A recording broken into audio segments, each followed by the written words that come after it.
morning. Shabbat Shalom. Shalom. We are on the October 17th. What's the Hebraic date for today? 4th of Sheshvan, right? Welcome, welcome. So today's reading, if you don't know, we'll share that with you so that you'll have an opportunity to follow along. Today we have a special guest with us, so make sure you hang around to listen to Richard and Melanie, and their ministry is very prophetic. What we have today is the Parsha Noach. Okay? So we're not going to do too many traditional things because we have some information to share with you that's going to be a little personal. You're going to get closer to the Father like you've never been before, and know why. That's the key. All right, so we're going to talk not only the Parsha, but we're going to talk about what is man. And we need to get some kind of clarity in that, and we may go a little bit to wounds of the soul. So we will definitely be on this topic for the whole year because this is Jesus, Torah, and humanity. And so this combination is going to intertwine and unleash some of the power within you. We're going to get to your luggage, what we call baggage, that you carry. Every person has a bag.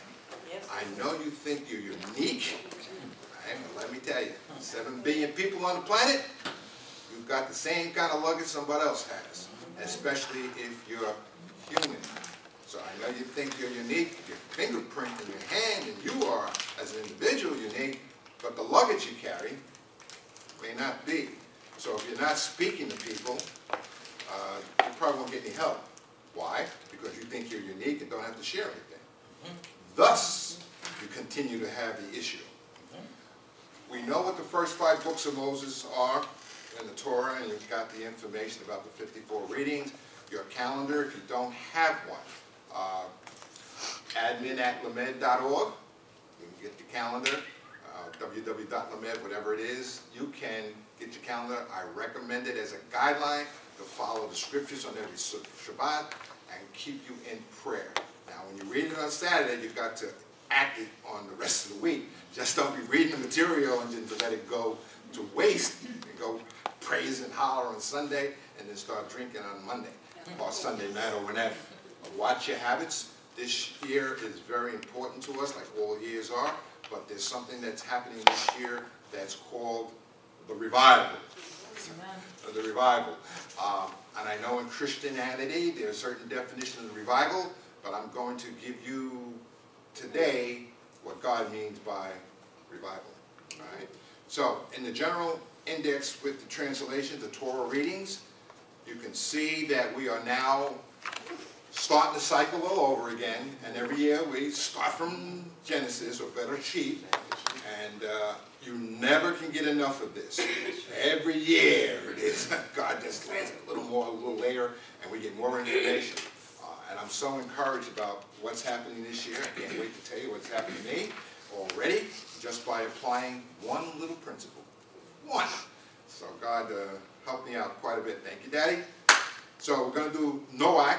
Beginning of the last week, we should have done Bereshit at the beginning of the year. We should be in Deuteronomy, Genesis 6, 9 through 11:32 is a good reading for our boy Noach, or Noah, however you want to call him. You can call him a lot of things if you like. You'll find out what you may call him. Isaiah 54.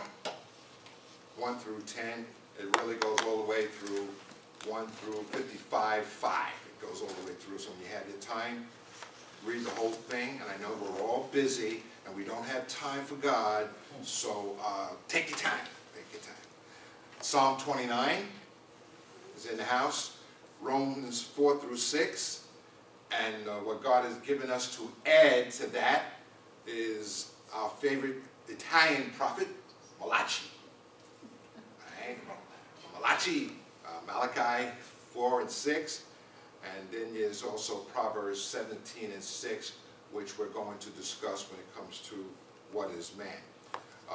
Last year, we kind of left with some stuff that was not totally explained, especially in the prophecy side, and I kind of stayed away from that because, you know, some of the prophets that are in Jerusalem today who are not under the anointing of Yeshua comes up to be false information, right?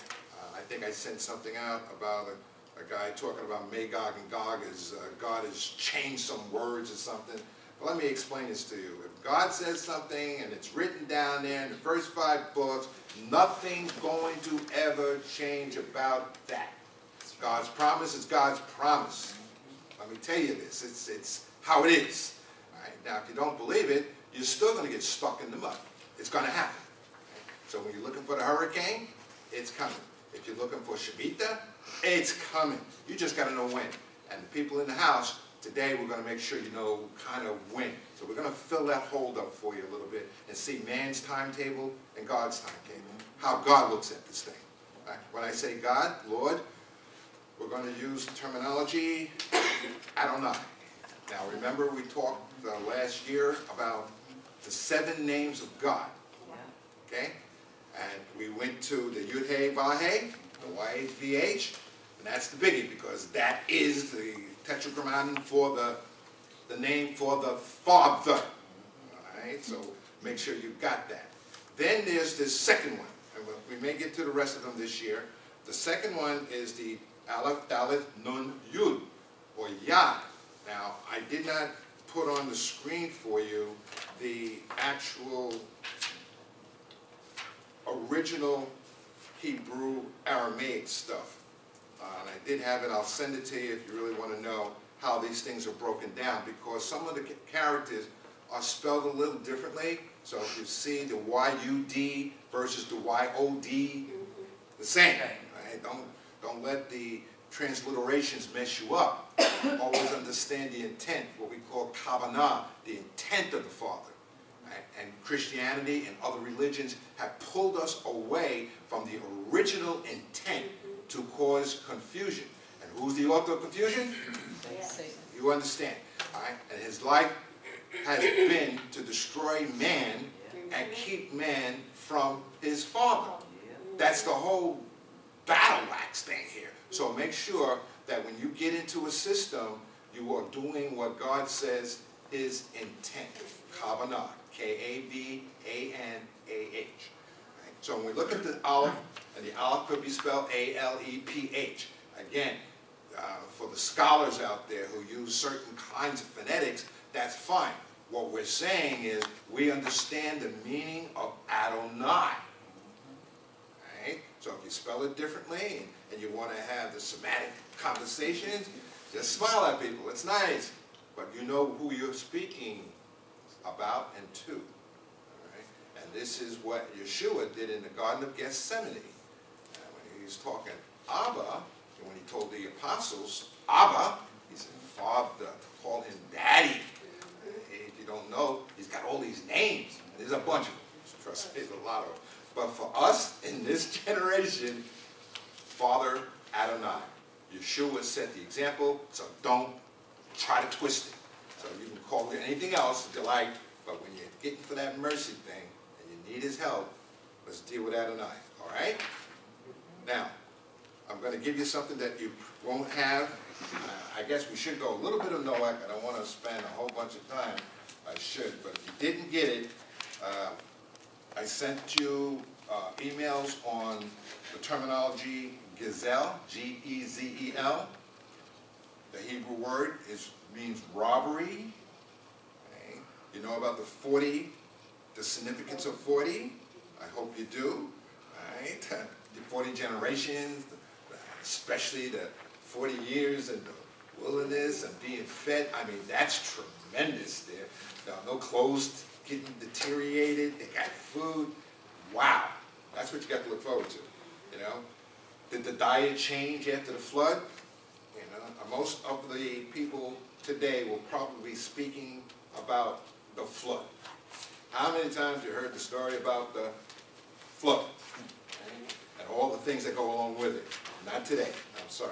Right? So Noah was able to eat meat after the flood. I just want you to know that. What was the first plant Noah planted after the flood? Genesis 9 and 20. That's the vineyard. Okay. Wine, y'all. Wine, just in case you want to know. And not knowing, I guess, the potency of the stuff, he drank from the wine and became drunk. Genesis 9:21. Oh, okay. This is man. This is man. Torah, biblically, means teaching or instruction. So when we talk about the Torah, and I bring to you, my reference is the Tanakh. This is the Stone Edition, which the so-called Orthodox rabbis use. I kind of use that as a foundational piece, and then that translation, I see the other translations. And then we can measure to see where we're at in this generation. All right? So I'm not going to go too much more into Noach. I hope you read the stuff. It's really very good. Everybody knows the name of the wife of Noah. Name, say it? Naamah. All right. Was she good or evil? Okay. I say, what, it depends? It depends. Okay. That's some research for you to look up because there's some information in, I guess it's 3rd Enoch, that talks about her. You might find that interesting, right? Because you know about the righteous seed and the unrighteous seed, and if you put a donkey with a thoroughbred, you know what comes out. You're a little jackass. So, you can't have, when people tell stories, and God called Noah a righteous man, it's very difficult for me to comprehend that he would give him an unrighteous seed to have offspring. So when you read your Talmud and these kind of information that gives you insights, discern it from your foundation. Once you know stuff, it'll be easy to discern. What I'm going to bring to you this morning is Malachi. Right? If you got your biblical, nice little Bibles, it's Malachi 4 and 6. And I shouldn't say Malachi because people out there would think, where is that? Right? What's wrong with this guy? It's Malachi. It's a joke. Right? People, don't understand something that we do tell jokes. I wonder if God had a sense of humor. I do have a funny story that I got. This is my own creation. Don't worry about it. Let us create man in our image. And I look around, and then he says, I'm only kidding. Anyway, that was my joke for the day. In Malachi 4 and 6, people don't think God has a humor. I mean, did Jesus have humor? Did he laugh? Did he tell jokes? Is the strength of the Lord, the joy is the strength of the Lord? I mean, we'll go into that at another point in time, but if you have humor, and you're a man, and you got the characteristics of the Father, maybe Daddy has humor too. That's a thought process. Does the Holy Spirit have humor? Yeah. Does he play a joke on you? Does he ever say, I'm only kidding? Does that happen? Okay. Check that out. All right, let's go to Malachi 4 and 6, but in the Tanakh, you're going to find it Malachi 3, 23 and 24. Behold, I send you Elijah, the prophet, before the coming of the great and awesome day of Hashem, and he will turn back to God the hearts of fathers with their sons, and the hearts of sons with their fathers, lest I come and strike the land with utter destruction. Right? Now, this is the last verse in the book of Malachi, the last part before you get any more physical biblical writings, because the next thing you're going to see is Matthew, Mark, Luke, and John. We call this the intertestamental period, 400 years of so-called written silence. Now, God wasn't silent, but the writings seem to not show up. Okay? So, if you look at the end of the book, you say, if somebody is going to write something at the end, do you think that might have significance? Is that very, very important if you know nothing's going to be written for another 400 years? Or at least we won't have access to it. Yes, it is. This is called revival. Okay? So whatever you heard about revival before, I need you to put it in this context. The hearts of the fathers with their sons and the hearts of sons with their fathers will turn back to God. What does that mean? We are coming into the point where God is telling us it's revival time because of what's getting ready to take place. God our Father. So we have to turn back our hearts to God. But more important, what he's saying to man, fathers to sons, sons to fathers. Right? Here's your revival. So for all of you out there, you got luggage. Right? You didn't come to this planet on your own. Now, whether your daddy left your mommy, right? Whether you have what we call the absent father, we're going to talk about that a little bit, you know. Whether you're a stepchild or you got a stepdad, right? Or you've got all these other little issues, or maybe you had a dad that's considered an evil dad. You know? Let me assure you, there's no such real animal as a man who wakes up in the morning and say, today I think I'll kick my son in the nuts. Right. You know? I'm going to do something to him to hurt him.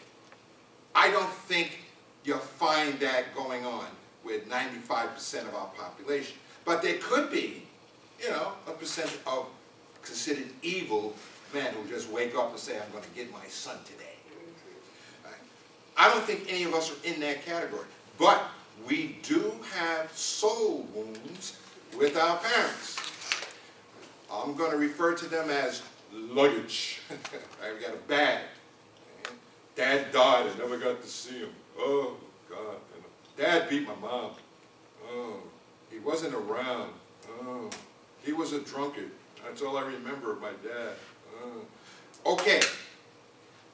All the wounds that you have, and my wound, I didn't know it was a wound until somebody told me. I didn't recognize it. I still don't believe it, but I used the principle to fix it, and it worked. But I was an absentee daddy. Right? Not of my own choosing, but my son suffered the absentee father wound. Okay? And it became my responsibility to reach out and heal him. Okay? And he had the responsibility with all his anger to reach back and resolve our issues. And I'm going to show you today, or at least explain to you today, a system that works. And I can testify that it works. Okay, so the revival piece for us now, this year, is to reconcile. The reconciliation of the so-called family. Now, we're talking fathers to sons.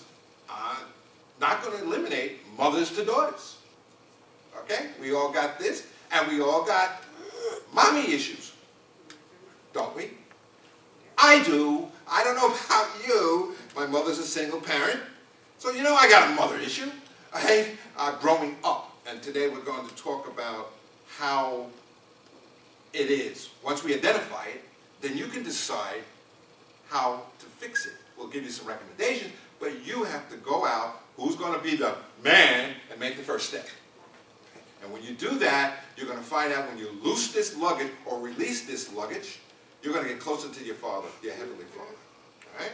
Now, there are 6 prominent prophets out there. And this comes from the Quran. Remember, we use all of the resources that are out there, discern them all, and come up with foundational pieces. Now, in the Quran, they have a list of 6 prominent prophets according to their tradition. So I didn't want to leave that out because I thought it was probably kind of cool. Adam, and then guess what? They come up with Noah.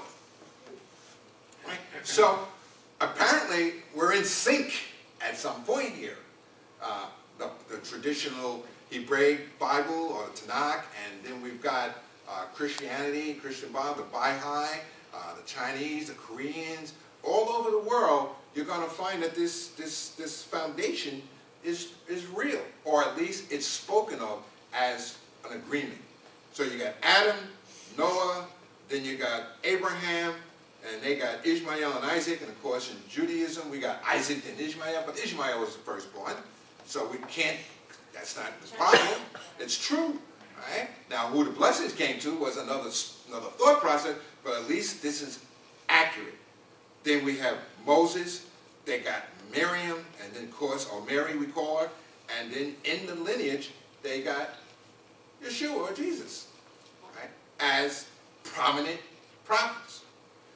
And then of course they get to Abdul Muttalib and then Muhammad. Right?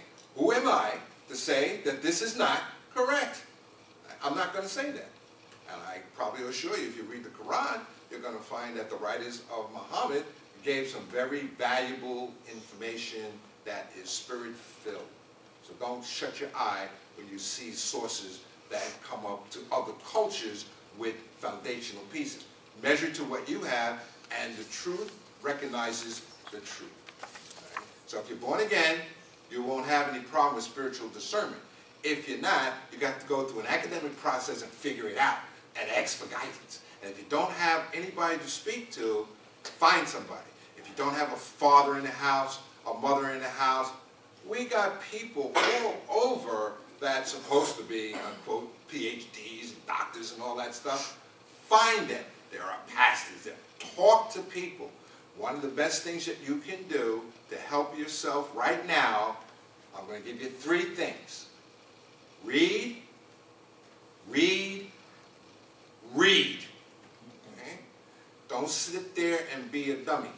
You cannot ask intelligent questions unless you have some information. And most of us, and I'm going to tell you this to everybody out there, it's unfortunate that the traditional minority male does not read enough. It's not pushed in the household because we got other things we got to do. We got to go make a living, things like that. So we don't get that foundational piece of read, read, read. It's very important. So your daddies out there, you sons out there who got sons coming, read, read, read. And you'll find that communication to be very, very helpful to you. And be careful about what you're reading, of course. I'm not asking you to go to Larry Odom's writing books and read some of that stuff at the brothel, but you understand the biblical basis of what you should be learning. Right? Now let's go look at what God looks at for man. When He created man, He created the 6 seasons. Right? So what are we doing when we're looking at things as it's coming? It's coming in God's season and not man's season. Right? So we have a nice calendar, and we're giving you dates and historical information, but we always say to you, God's divine time, in God's season, not man's season. So you're going to find yourself messing up because you did not plant in the right season. Okay? And you're looking for a harvest in the wrong season in terms of God's time frame. It's a spiritual thing.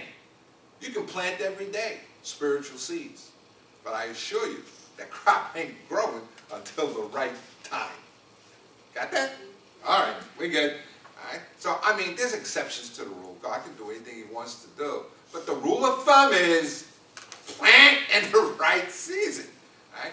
Get your harvest in the right season. When we come to Passover, and you know what that's saying. Here's where we do things. And then they got the Shavuot thing, and the Feast of Fruits. When is all that going? It's a barley and wheat system. So when you got the symbolic stuff, they say, oh yeah, we're the barley, they're the wheat, we're going to join together. That's great. But what's the principle here? Plant when you're supposed to plant, harvest when you're supposed to harvest. And don't go fishing in water there's no fish. And when Jesus got on the boat, He told him, listen, you fished over there, I know you did, but it wasn't time. Fish, throw that net back in there. Hey, look, Brother Jesus, I sure look at here. I know who you say you are and everything, but I done fished there all night long and nothing happened. I can see that conversation going on. That must have been really cool. And Jesus patiently said, smiled, and said, just put the doggone net over there, will you? And they did, and it broke. Right? An example of divine time. All right, we're going to go through this real quick, and I gave you paperwork, and I want you to really try to fill this out, and we're going to continue to do this during the year because we need this foundation. And the foundation is the 4 faces of manhood. What is it to be a man? Right? Did your daddy teach you how to be a man? Did he have a manual for you?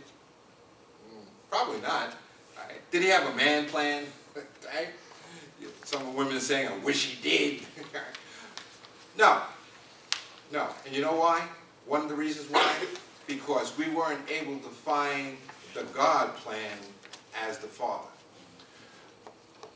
Unfortunately, when Yeshua hit the planet, you didn't hear about him raising children. He wasn't married. See? So when you're looking at an example of a man plan for the Father, you don't know. It's not written out for you like that. So what do you have to do? Because God said, this is my beloved Son, who I am well pleased. Right? So apparently, Jesus said, Abba, so there must be a daddy syndrome, and there must be a daddy plan. But how do you find it in the Bible? How do fathers know how to be fathers? It's kind of hard. Well, here we are with Noah, back in the day. Noah was a righteous man. God called him a righteous man. So I guess there might have been a father-son relationship. So how do you know how Noah acted as a son? What did it mean for him to be righteous?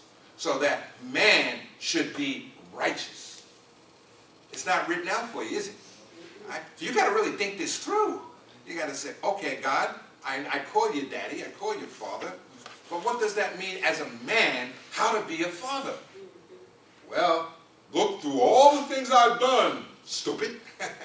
And you can see, you've been studying this stuff all these years, and you're telling me you don't know how to be a father yet? What have I done? What examples did I give you? We don't look at it that way. So we're going to go through a few things so that we can get a little meat to the bone. You know we call daddy, daddy. Specifically, Jesus said, do this. So that's our Father. Our Father who art in heaven, hallowed be thy name. Most of us don't even know his name. Right? So what do? We got to call him daddy. They don't know. So that means you don't know your father. That means you haven't spent enough time with your father. So if your son don't know your name, you know you haven't spent any time with him. Or mommy did something to mess you up, you know. You ain't got a daddy. Your daddy died, whatever. Don't mention his name in this house, that kind of thing. Right? So all the women are out there. The manhood includes the womanhood. It is humanity. Right? And if the men and the women don't talk about this together, the siblings are going to suffer. Because the luggage that you're both carrying cannot be released. And this is what you got to do. Release the luggage. Now, I'm not going to go into your cookie jar and find out about your bag. I am not a psychiatrist, all right? I didn't put a shingle out. But you know, what you have to do now is find someone to chat with. Right? Don't sit there and say, oh, my problems are so unique. I was raped as a child, and nobody else knows about that. And I'm so uptight. Men get raped, too. I just want you to know. You know, it happened. And how many men are so gone to the other side and are now homosexual because of what transpired in their youth? And because they did not have a man plan, they didn't reconcile with issues, they are on the other side of the fence. They got luggage and baggage. And then they come out of the closet, and they still got issues with society in certain arenas. Why? Because no one's following God's man plan. All right. The manhood journey is what it's really called. and there's 4 phases we're going to talk about. The manhood is in a state of confusion. Right? And we told you who the author of confusion is. Right? And that's where we are. All over the world. Right? You're sitting in the United States, but I assure you, some Chinese daddy has got some of the same issues. Confused men create major mistakes. Right? And I think some of the spiritual daddies make mistakes too. Right? We do. But we're moving in a different direction. So the kind of mistake we made may not have the same kind of consequences. We say that knowledge is transferable. Ignorance is transferable. Yes. Right? So don't think if you don't know and you teach your children stuff, then they're going to come up with the same stupid seed. And die with it if no one corrects that boat. Right? The world is flat. You know how many people die believing that? Right? That's how it is. Confused men settle for less.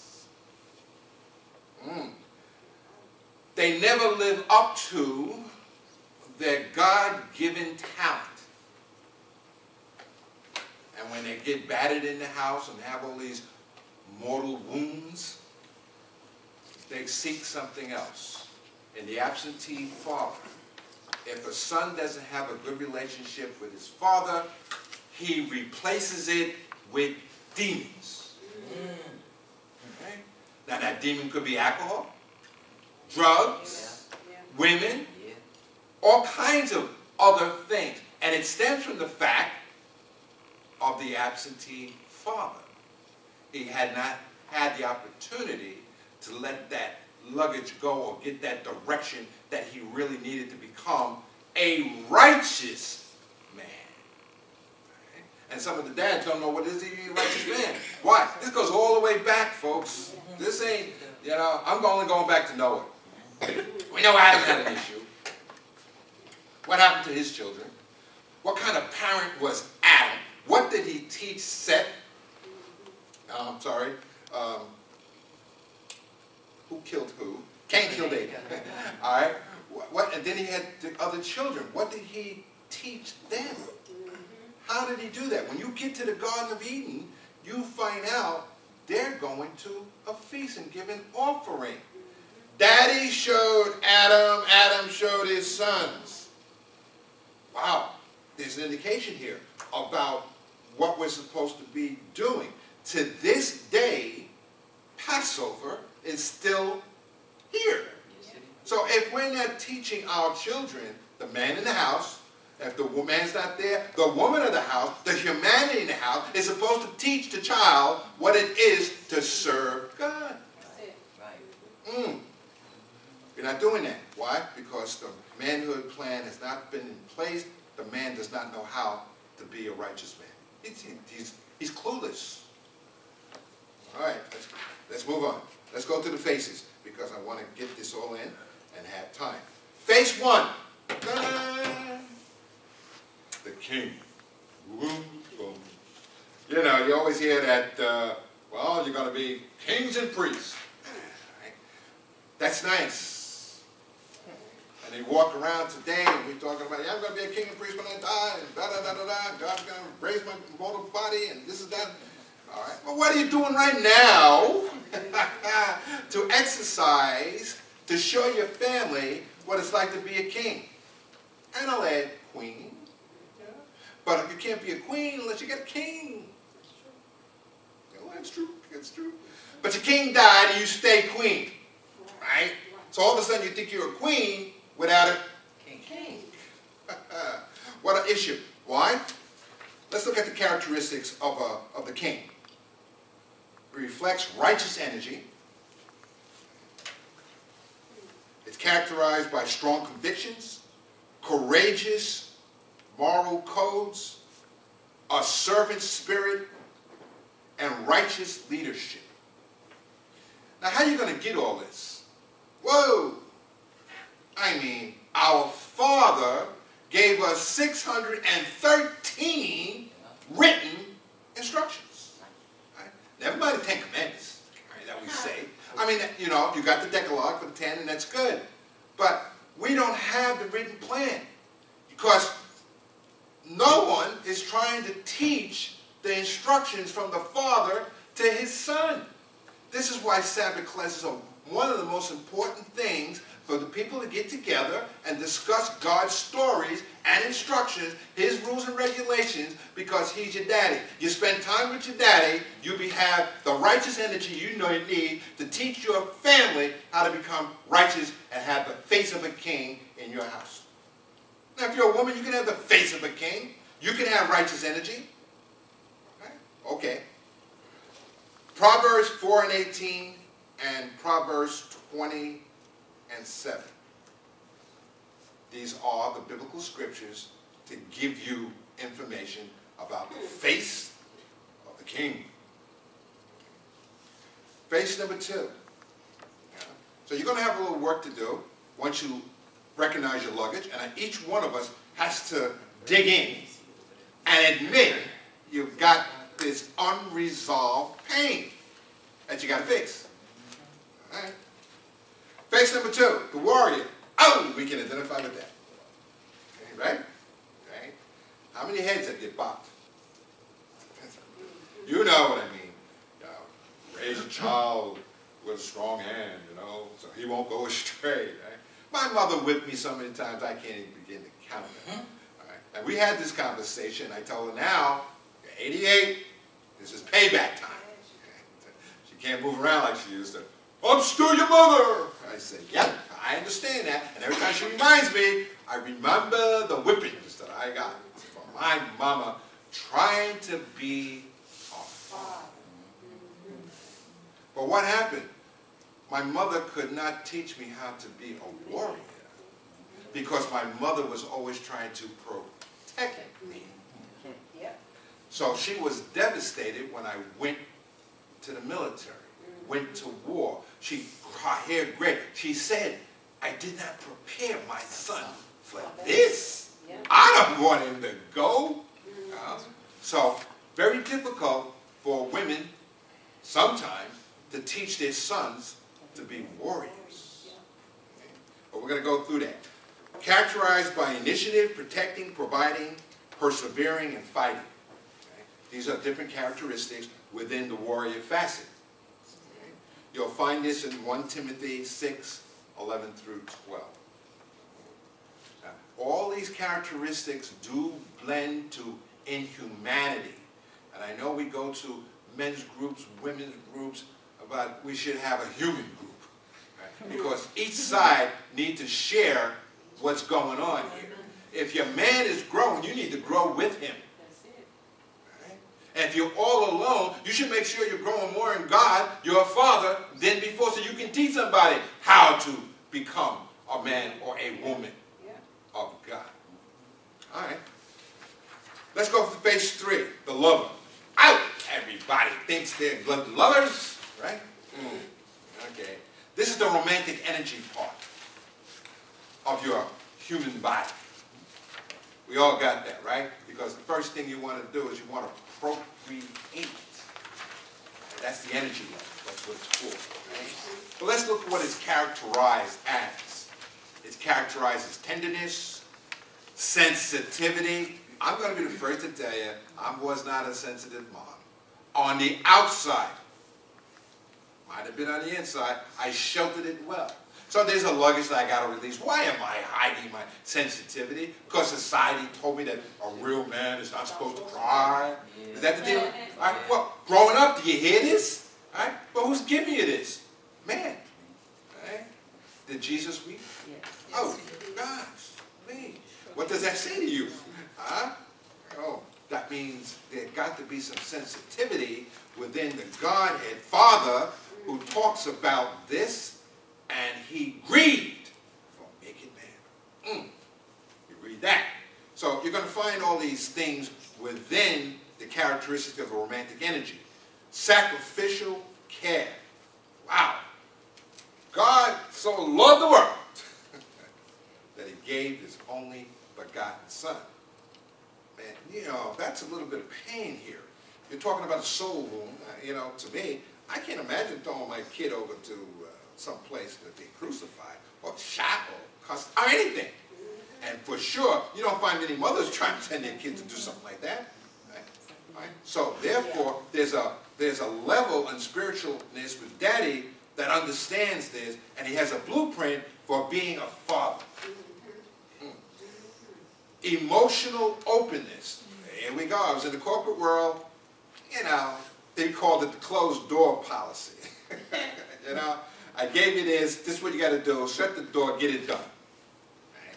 So now we're more sensitive and we have an open door policy. Right? So I tell them to come in now, then close the door, and then I shoot. Right? That's what we do now. A little different. Right? But you got to have, men supposed to have this emotional openness with their family. Right? We have this, what I call the omission syndrome. Can't tell her because it might hurt her. Got to protect her. In due season, men have to tell their mates certain things to get them encouraged and on board so they can work together. Right? The king says, I got to protect.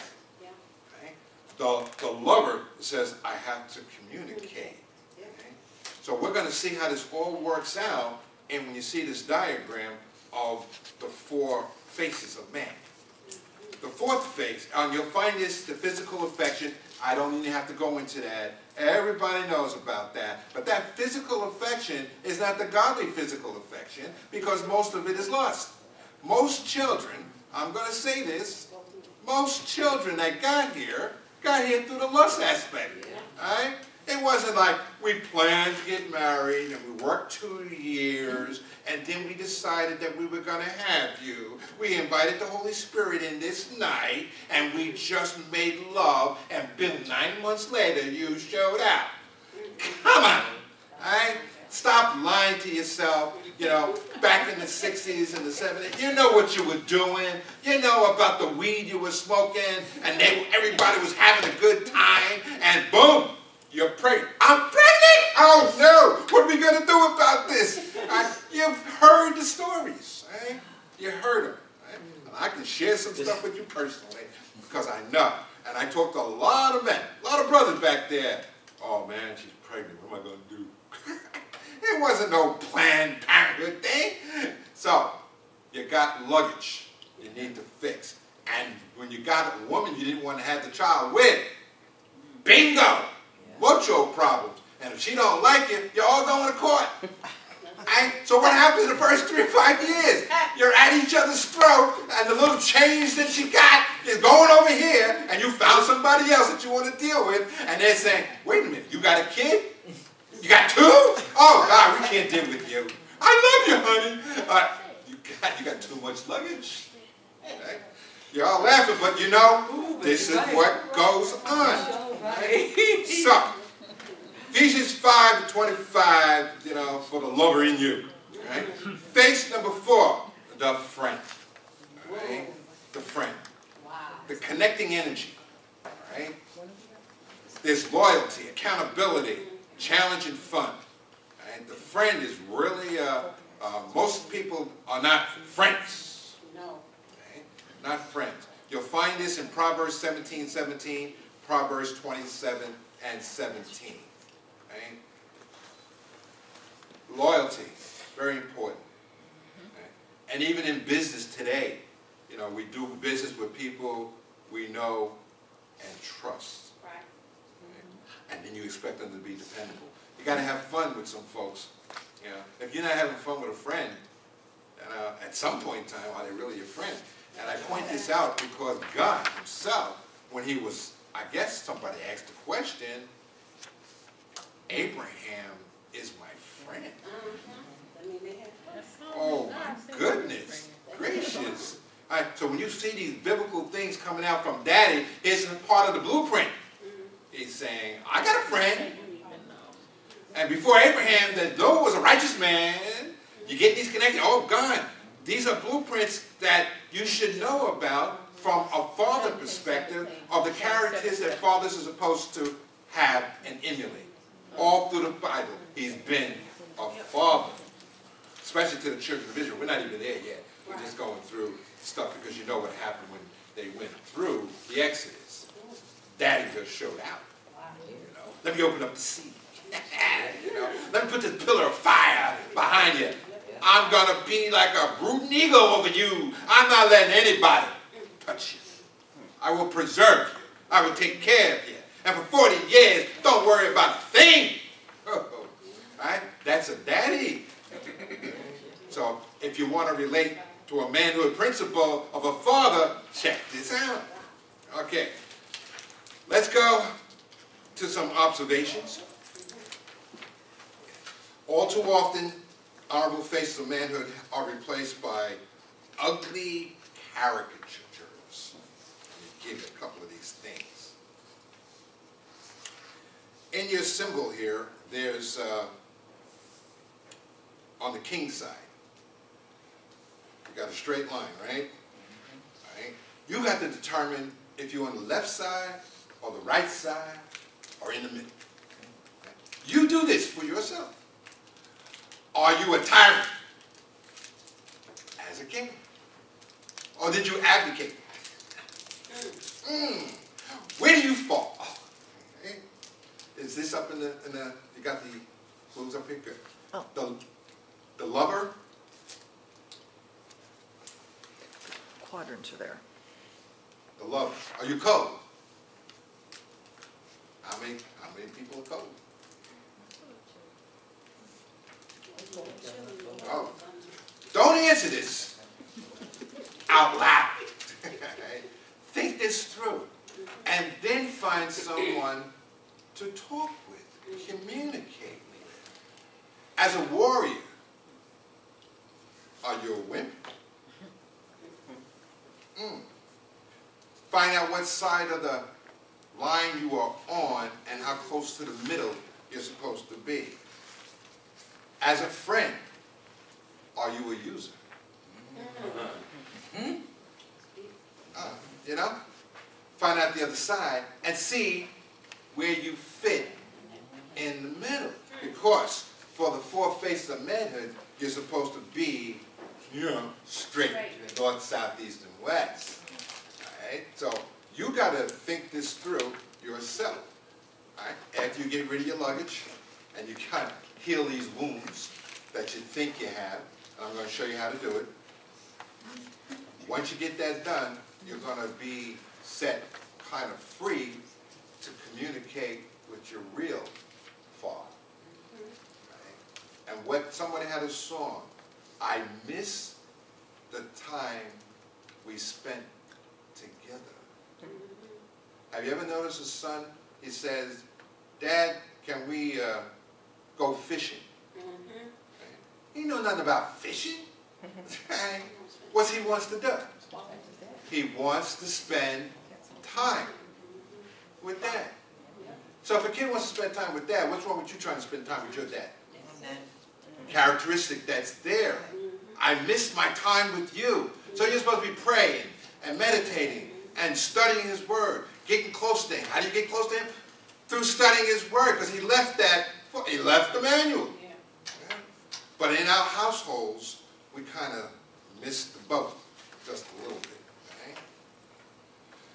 Many men today lack a king. Without a king, the warrior becomes unrestrained. Right? So if you ain't king here, you're not righteous king, what kind of warrior do you think you're going to be?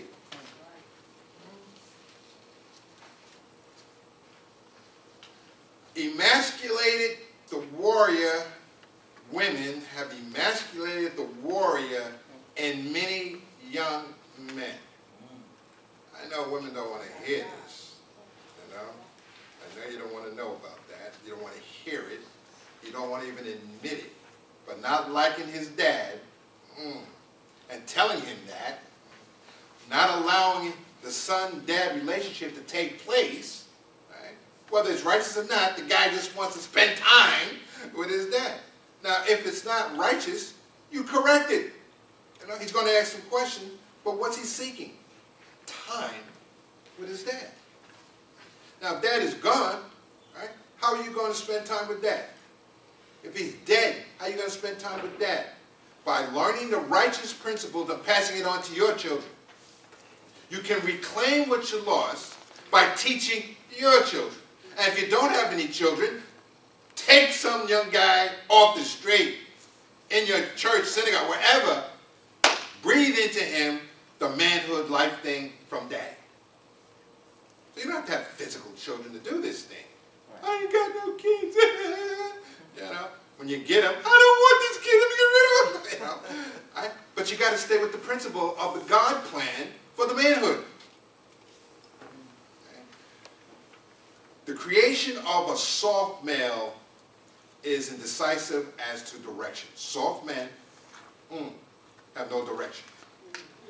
How many women got guys who don't know a vision, no direction, you know, and looking at you for that? Why? Because their mother emasculated them when they were coming through. Or some woman in the household. Could have been the sister. You don't know. These type of men become weak to leadership. And what happens is when they meet a strong woman on the outside who's looking for a leader, he's not there. But I'll marry him anyway because I can make him a man. Too late. Too late. Then 2 years in, you get divorced. He just ain't acting. He ain't doing what I want him to do. He's not doing what God wants him to do, not what you want him to do, but you don't know what to teach him because you ain't learned all this stuff yourself. Right. You might have had a daddy-daughter issue that you need to check out. So how are you going to help a man become a man if you ain't got your stuff together? Kind of difficult, but God has the plan. All right? I said when a boy fails to connect with his dad, he replaces him with demons. This is known as the absent father wound. First step, address the unfinished business of your past. That means talk to the kid. Kid, talk to your father. I wasn't right, I hit him. I don't care. Get it off your chest. And if you can't do it physically, do it spiritually. And I'm going to give you a couple of things to say that makes it feasible to do. First thing, that all sons want to hear from their fathers. I love you. Got this? I love you. God so loved the world. Okay. First step. So if you have not communicated that concept or demonstrated that, go back and get that done.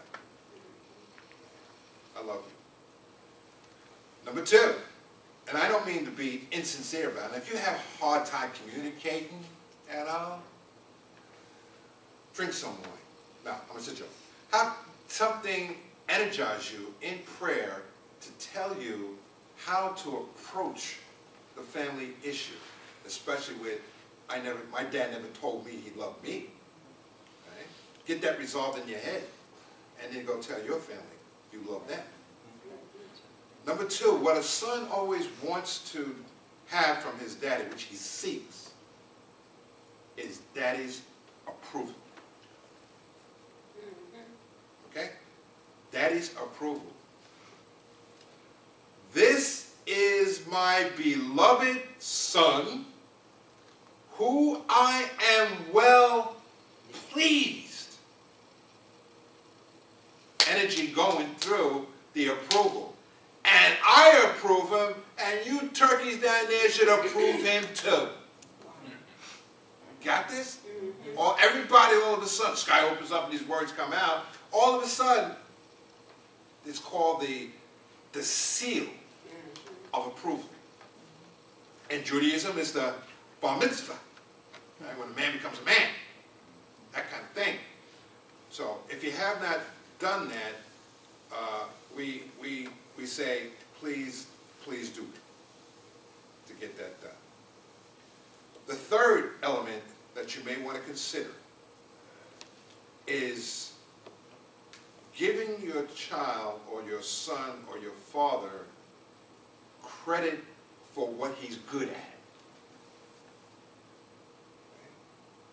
no matter what he's doing, that you're really good at this. Son, you're really good at this. You know, when the kid plays football, I don't know if you've seen this thing, the kid misses a block. And the dad comes over and says, well, son, if you had just moved a couple steps to the left, you'd have got it. Right? That did not help the son. You see how that went? Right? You have to tell the son that he's really good at what he does. Now, we say, well, it's constructive criticism. Right? Well, let me tell you, that's still painful. Yes. I agree with that. It's constructive criticism. I can handle it. You know? It doesn't work like that. It's a wound that has to be healed. Right? You got to approve, love, approve, and give credit to. These three types of elements will help you to bond the relationships. The next thing I want to say unto you is that it's never too late to bridge the gap. Never too late to bridge the gap. Okay? So, as I'm going through this process, I said, let me try this. Okay? Let me try it. So what did I do in the middle of the night? I text my son. Right? Son, I love you. Son, I'm proud of you. Son, you're a great carpenter. Right? 4 hours later, it was like 2 o'clock in the morning, I get this text like a thesis coming out. Dad, you're awesome. And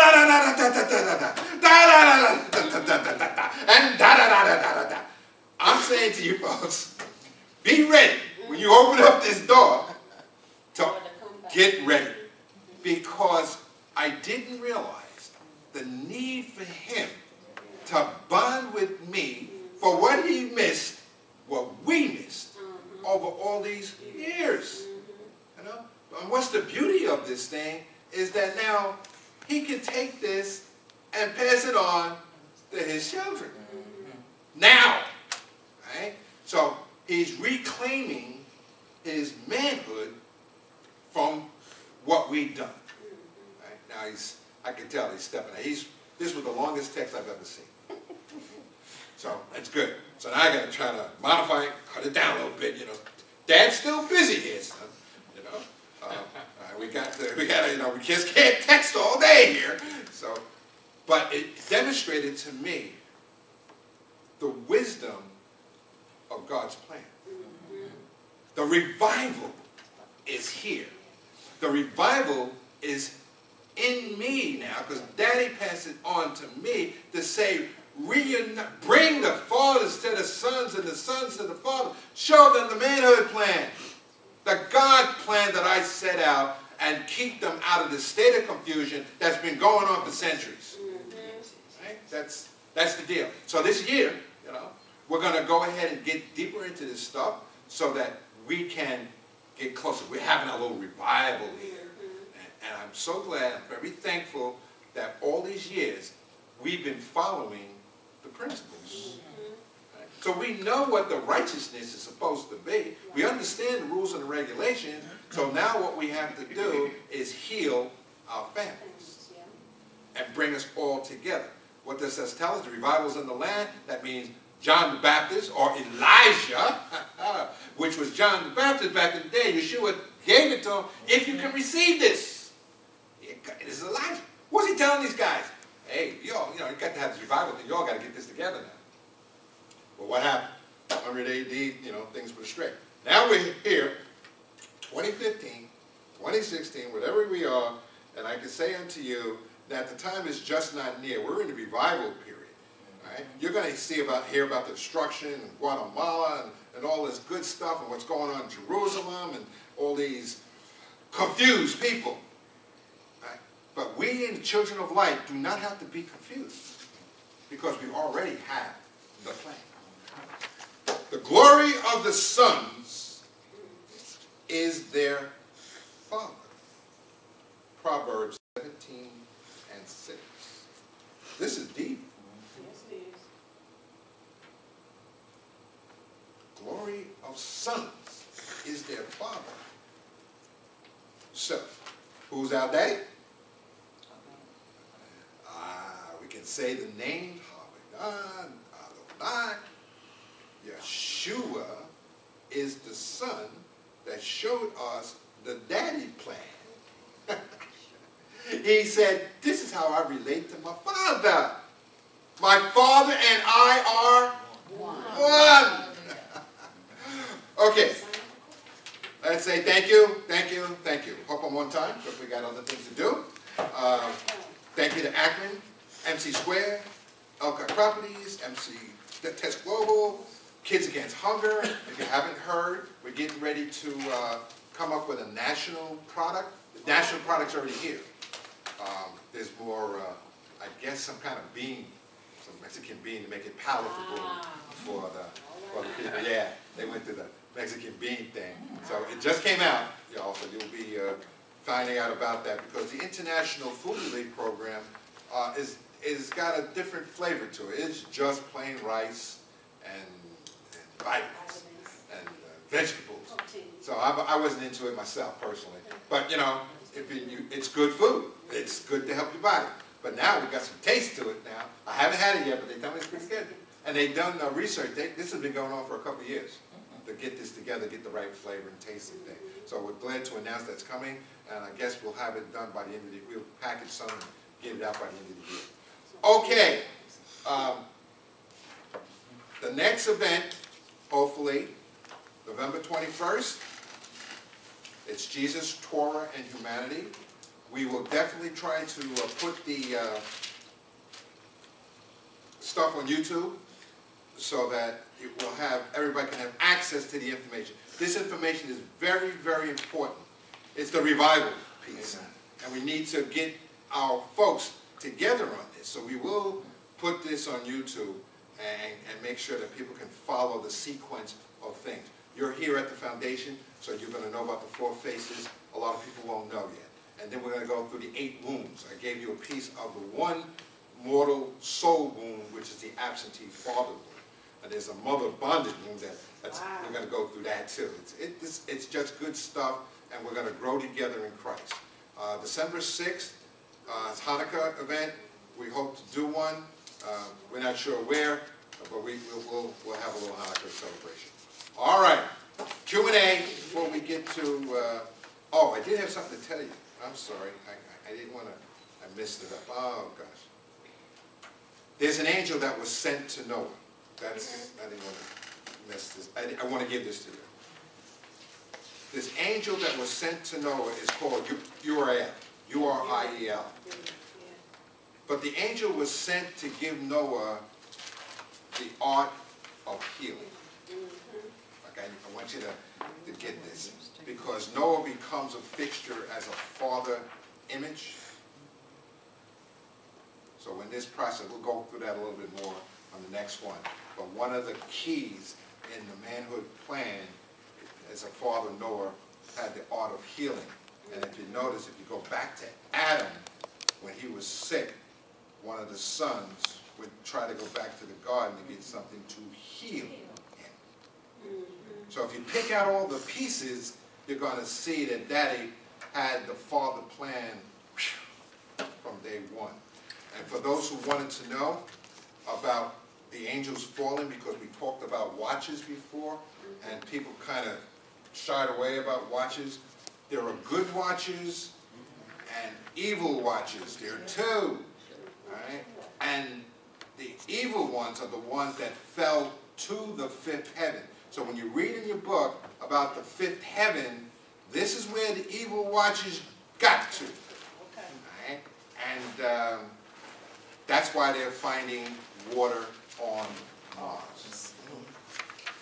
Just in case you want to know. We have biblical references to what happened with the fallen angels and all that good stuff, and what happened on Mars before all this other mess.